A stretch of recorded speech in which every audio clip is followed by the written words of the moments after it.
Welcome to Samba Samba. Enjoy the video. You start now by powering off the Samsung phone. Hold power until it goes dark. Once off, press and hold the specific key combo for your model, typically volume up plus power plus Bixby or volume up plus power if no Bixby, to boot into recovery. Make sure to release keys when the Samsung logo appears.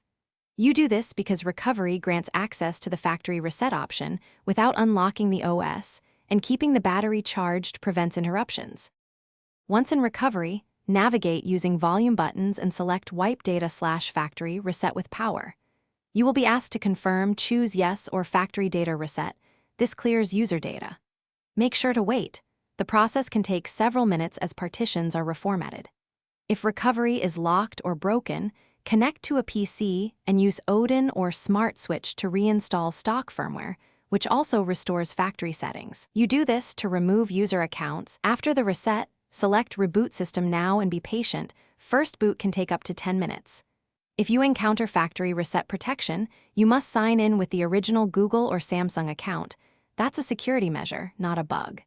If the phone gets stuck in a boot loop, return to recovery and wipe cache partition, then reboot.